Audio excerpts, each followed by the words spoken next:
Hi friends! This week we have been reading a fictional story, an animal fantasy called Turkey Trouble. But the character, a turkey, is something that we would really see in real life, right? You can see turkeys, wild turkeys, sometimes in fields if you're driving down the road, or some people have turkeys on a farm. So today we're going to talk about something new that we've never talked about before.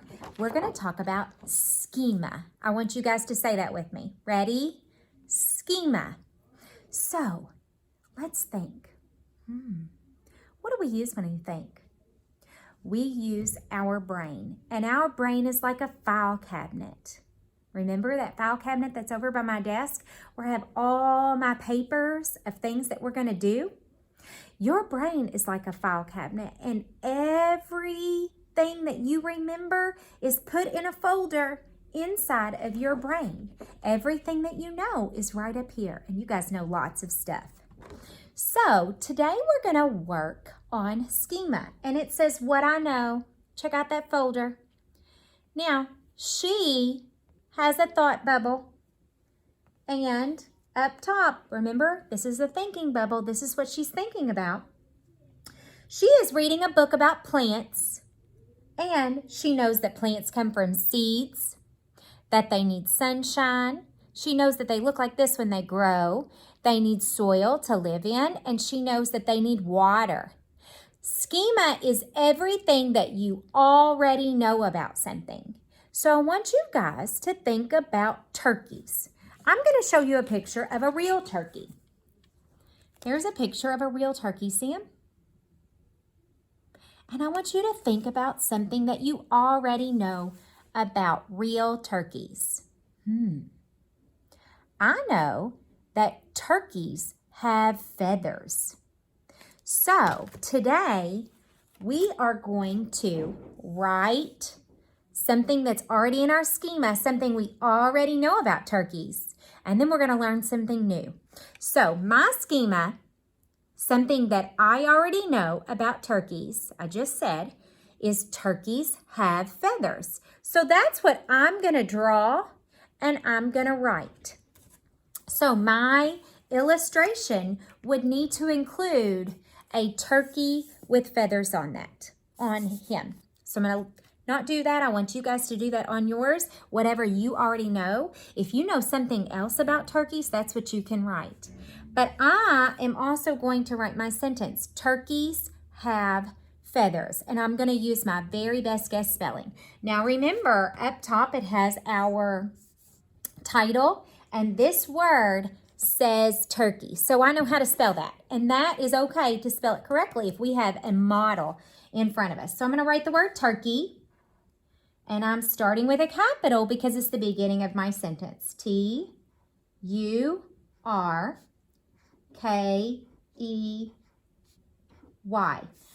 But I said turkeys.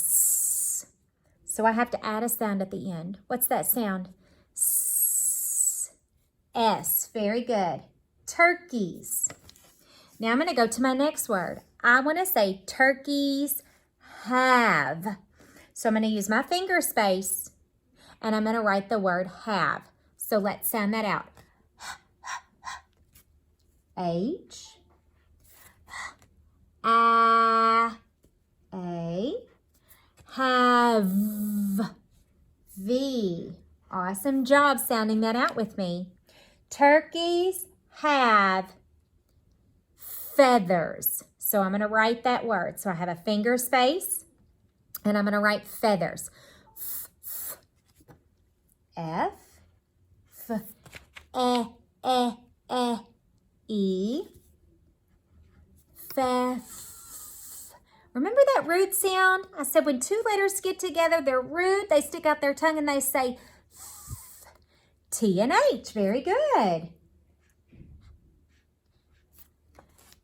Feather, R.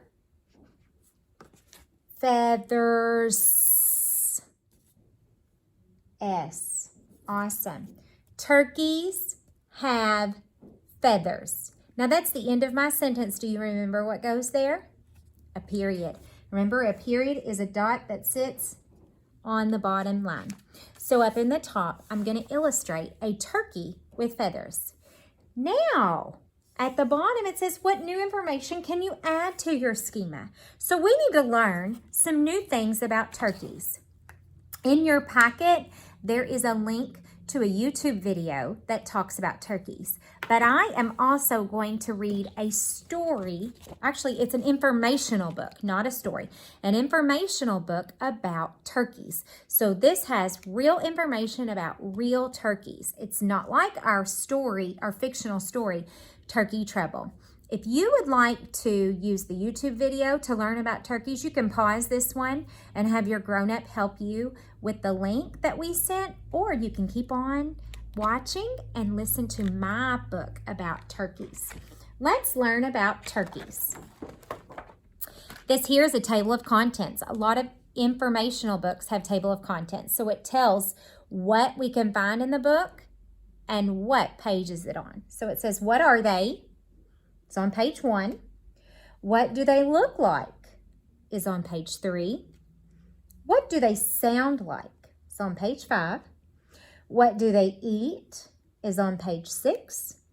Can they fly? Is on page 7. And then a glossary is on page 8. And we'll talk about what a glossary is when we get to it. So here we go, page 1.